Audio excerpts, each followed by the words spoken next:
ba ay nangangarap din na magkaroon sana ng sarili mo ring tindahan? Pero iniisip mo, mas maganda sana titin kung meron na talaga akong marami or malaking puhunan.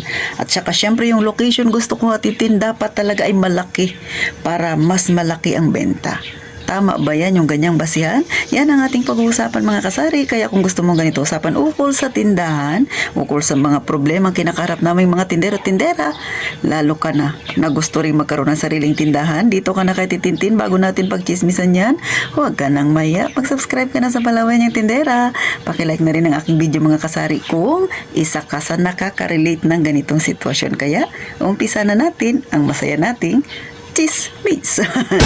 Isang magandang hapon sa inyong lahat mga kasari-sari. Ito na naman ang inyong Palawan Niyang Tindera. At syempre, for today's video mga kasari, kailan ba dapat tayo mag-umpisa ng ating tindahan? O marami kasing gustong magkaroon din ng sarili nilang tindahan, pero nag-iisip at itintin kailan ba yung tamang timing, at saka dapat ba talaga mga kasari malaki kaagad ang yung tindahan? Sa lahat ng nagtatanong bakit si Ate Tintin kaya mo namang palakihin yung tindahan mo, bakit hindi ko pa pinapalaki, abay marami akong mga kadahilanan mga kasari. Pero bago natin umpisahan yan, no, eto sa mga gustong magkatindahan, makinig ng mga maigi kay Ate Tintin kasi alam ko marami kayong matututunan dito sa aking chichismis. Sa panahon ngayon na medyo mahal talaga ang gasolina at syempre apektado tayo mga tindero-tindera kasi nagtataasan na rin ang bilihin mga kasari, no? Tumataas yung bilihin pero yung ating kita same pa rin. Kasi kung nagtaas ka man ang presyo sa yung tindahan, syempre hindi naman ganun kalaki, lalo na kung kinukonsidera ninyo yung inyong mga mamimili gaya sa akin mga kasari. Pero alam nyo ba may advantages din yan na kahit hindi ka masyadong nagtaas ng presyo, mas lumalaki ang yung benta. O, diba? Sama-sama na yan lahat mga kasari. Yan yung ating pagchichismisan ngayon. Alam ninyo, doon sa unang tanong, bakit kaya na ng isang tao na magpalaki pa ng tindahan pero bakit hindi niya pinapalaki gaya ng sa akin mga kasari? Una, prepared ko na maliit lang yung aking tindahan. Kasi kahit na maliit, ang mahalaga, maraming paninda. Kung marunong ka lang mag-ayos ng iyong tindahan, sa totoo lang, mas marami ka pang dapat na ilagay na puhunan kaysa sa nag-isip kang palaki ng iyong tindahan. Bakit? Alam niyo mga kasari, no, itong tindahan ko maliit lang talaga. Pero kung napapansin niyo, marami siyang paninda kasi nasa pag-aayos lang yan. Hindi naman kailangang malaki kaagad ang puhunan mo o malaki kaagad yung area na pagtitindahan mo bago ka mag-umpisa. Hindi kailangan yun. Sa tingin mo kung sapat na yung puhunan at kung kaya mong palaguin kaagad ang pera na hawak-hawak mo sa pamamagitan ng ipasok ito sa maliit na tindahan, ay magagawa mo yan mga kasari. Nasa sayo yan kung paano ka humawak ng pera. Gaya na sa akin, proud ako mga kasari na ang tindahan ko nag-umpisa lang ng 20,000 pesos. So ipapakita ko sa inyo kung gaano na karami ang paninda ni Ate Tintin na ang halaga lang ng aking puhunan noon ay 20,000. So meron din akong bagong pinagawa na para siyang divider, lagayan ulit ng mga paninda. Alam ninyo, para sa akin, no, hindi kailangan na malaki kaagad yung inyong tindahan. Doon ka lang muna sa kaya mo. Ibig sabihin ng kaya mo, kung ano lang yung nandyan, pagtiyagaan mo muna. Ang mahalaga ay makapagpaumpisa ka ng pagtitinda, paunti-unti mapalaki mo at maparami ang iyong paninda kasi simula doon, makikita mo talaga kung naging magaling ka bang tindera ng iyong maliit na tindahan. Kasi kahit gaano pa kalit ang iyong tindahan mga kasari, pero kung marunong kang humawak ng pera, mapupuno at mapupuno yan ng laman.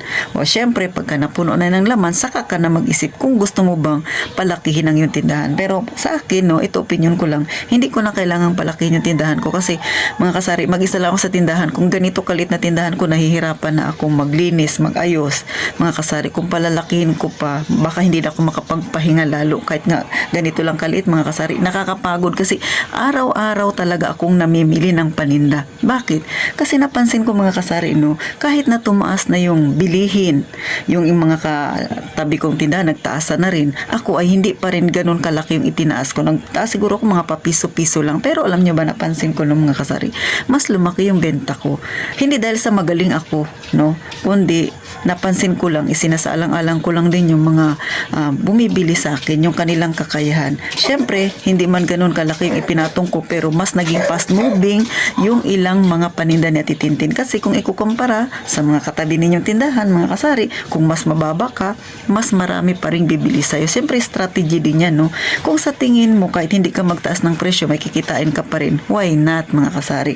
Kasi sa hirap ng buhay ngayon, ako, no, ito personal ko lang namang opinion, hindi ko kailangan magtaas kagad ng presyo kung sa tingin ko kahit na yung paninda na bibiling ko ay tumaas na, pero kung yun pa rin yung presyo ko na sa tingin ko naman ay kikita pa rin ako, bakit hindi? Kasi pagka ganyan, mga kasari, no, nakita ka pa naman, kaya pa naman, at saka sa totoo lang, lumalaki lang talaga yung ating gastos kapag kayo ay syempre walang sariling service. Kapag namimili, umaasa kayo sa sasakyan, syempre masyadong mahal ang pamasahe kahit dito sa amin. Pero sa Titintin naman, meron naman akong service na motor na maliit, so as is pa rin yung aking presyo. Hindi pa rin ako ganun ka lahat ng paninda ko, hindi ko ganun na itinaas. Doon lang sa kailangan na talagang itinaas. Kailangan na talagang magdagdag sa Titintin kasi hindi na kaya.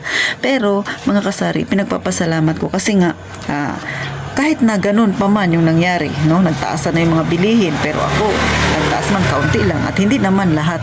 Siguro kung i-rate ko yung paninda ko, no, sa 100%, siguro ang item lang na itinaas ko na sa 20% lang, yung 80% parehas pa rin yung presyo ko. So yung paninda ko na 80%, ganun pa rin siya kahit na nagtaasan na yung iba. Kasi mga kasari, no, kaya ko pa naman din yung tubo na yun, kumikita pa rin ako kahit papano. Bakit ako magtataas? So, naawa din ako sa mga customer ko, mga kasari. Pero syempre, kapag ganun ka sa mga customer mo, tapat ka pa rin, hindi ka masyadong mataas magpresyo, mas marami yung blessing sa iyo. Alam ko, yung mga tindero-tindera dyan, makaka-relate sa sinasabi na Titintin. At eto na nga, ipapakita ko na sa inyo, from 20,000, kung gaano nakadami ang paninda ni Ate Tintin. Ngayon, mga kasari, na ilang taon na akong nagtitindahan.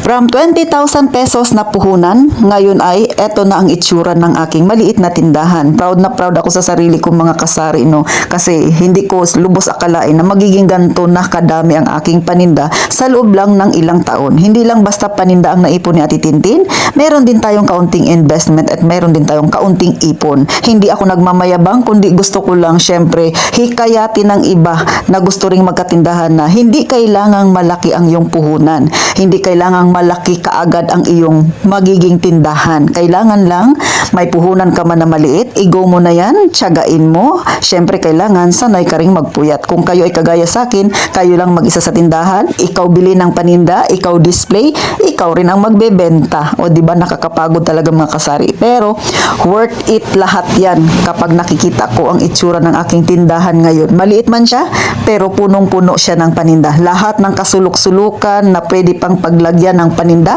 lagyan mo na. Lahat ng pwedeng ibenta, itinda mo na. Dahil si City Hall, taon-taon nagtataas yan ng sinisingil sa atin mga kasari.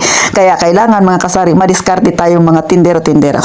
Kung napapansin ninyo mga kasari, hanggang labas, meron akong paninda dyan. Kaya hindi talaga pwedeng iwanan ng aking malit na tindahan kasi baka manakawan na naman si Ate Tintin. So hanggang dito na lang, sana na-inspired kayo.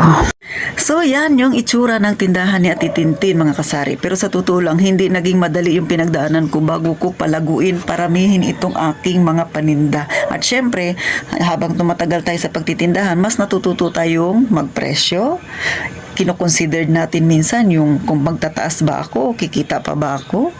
Kung hindi naman ako magtataas, kakayanin pa ba? So, nasa sa inyo yan, no? Ito, sinishare ko lang sa inyo yung naging journey na Titintin sa pagtitindahan, mga kasari. Alam niyo ba, no? Hindi sa pagyayabang, no? January to ngayon March pa lang, mga kasari. Alam niyo ba na ako ay may naipon na rin kahit papano na umabot na ng 20,000, mga kasari. Yes, 20,000. Hindi siya ganun kadali ipunin kasi maliit lang ang aking tindahan. Marami rin akong kakumpetensya. Pero nagpapasalamat ako na halos magtatatlong buwan pa lang, mga kasari, meron na akong ganong naipon. Kasi alam niyo, kahit na sige-sige ang pagtaas ng bilihin sa Titintin, sabi ko nga hindi ako ganon na nagtaas. Mas marami ako naging customer at ipinagpapasalamat ko yun. Nakikita ko siya talaga, mga kasari. Maliban pa dyan, mga kasari, yung kita ko, no? Syempre, sweldo ko yun sa aking tindahan. Minsan, hindi ko siya kinukuha lahat. Ngayon kahit na matagal na ako na nagtitindahan, talaga namang yung 50% iniiwan ko pa rin sa tindahan. Ibili ng paninda, lahat ng pwedeng paglagyan sa iyong tindahan, mga kasulok-sulukan, kung pwede mong lagyan yan ng paninda, lagyan mo na. Mag-isip ka pa ng mga panibagong paninda na pwede mong mai-offer kay customer, kasi mas maraming variety ng paninda, mas maraming pagpipilian, mas malaki ang magiging benta at magiging malaki din ang iyong kita. Syempre, marami ka ring maiipon, mga kasari. So sa simpleng kwentuhan na to, sana nakakuha kayo ng kaunting idea, mga kasari, kung paano nagsimula sa titintin sa 20,000. Ito na ngayon ang itsura ng aking tindahan. Sana, mga kasari, ma-inspired kita. Hindi ito pagmamayabang, kundi para ma-inspire din yung iba. Despite na talagang nagtataasan ng ating bilihin, mga kasari, huwag tayong ma-stress, kundi maghanap tayo ng paraan para syempre mas lalo nating mapalago ang ating munting tindahan. Hanggang dito na lang inyong palawan yung tindera. Magkita tayo sa sunod na vlog na titintin. Gaya nga ng palagi kong sinasabi, mag-iingat tayong palagi, mga kasari.